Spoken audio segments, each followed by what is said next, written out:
Au cœur du Sri Lanka, dans ces rizières qui tapissent les plaines, depuis une semaine, cet agriculteur répète tous les jours un geste qui avait complètement disparu de l'île l'an dernier. Je jette de l'engrais chimique. C'est ce qui fait pousser mon riz. Ces petites billes blanches, comme tous les autres engrais chimiques, mais aussi les pesticides, étaient complètement bannis du Sri Lanka il y a encore quelques mois. En avril, je n'ai pas pu le faire car on ne trouvait pas d'engrais chimiques. On n'en importait plus.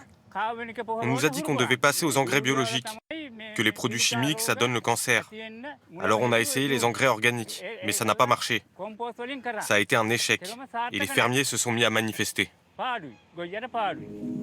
Le Sri Lanka, grand comme 8 fois la Corse, a été le premier pays au monde à passer en avril dernier à une agriculture 100% bio, avant de faire machine arrière 6 mois plus tard pour finalement réintroduire les pesticides. Dans cette région fertile au cœur du pays, Santa Gunasekara est l'un des 7 millions d'agriculteurs à avoir été obligés de se convertir du jour au lendemain. Voilà, c'était le champ où je faisais pousser des haricots. Ce paysan cultivait aussi des pommes de terre, des concombres, du poivre. Sans produits chimiques, il s'est retrouvé complètement désemparé. Plus rien ne pousse. Il a été obligé d'abandonner près de la moitié de ses terres. Sans produits chimiques, mes haricots n'ont pas pu pousser. J'ai besoin de temps pour me convertir au bio. Ça se fait sur le long terme, sur 3 ans au moins. J'ai aussi besoin de graines qui soient adaptées. Comme ce champ, au total au Sri Lanka, un tiers des terres cultivables ont été abandonnées après la tentative de passage à l'agriculture bio. Sans accompagnement et sans stock suffisant d'engrais organiques sur l'île, Santa Gunasekara n'a pas réussi sa conversion. Regardez ces bananes ici. Ces bananiers, eux, continuent à lui donner des fruits. Mais il l'assure, il y en a moins qu'avant.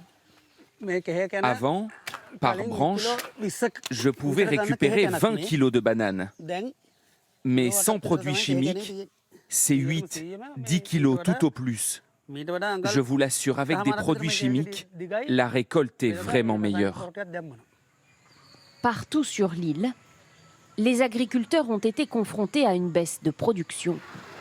Résultat, le pays a dû faire face à des pénuries qui ont fait flamber les prix. Sur ce marché, les carottes, les haricots, les betteraves se vendent jusqu'à 5 fois plus cher que l'an dernier. Les prix sont tellement élevés. Avec la même somme d'argent, je peux acheter 2 fois moins de légumes qu'avant.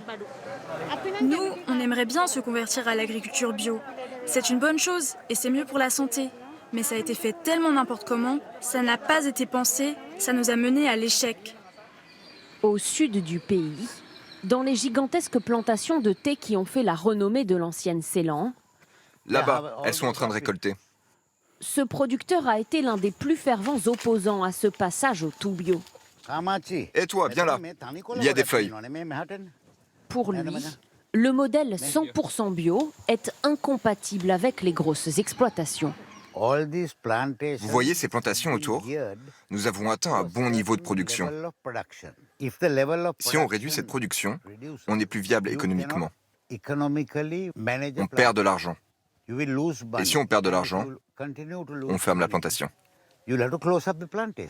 Malgré la pollution des sols et les conséquences sur la santé engendrées par les pesticides et les engrais chimiques, 75% des agriculteurs sri-lankais disent les utiliser largement.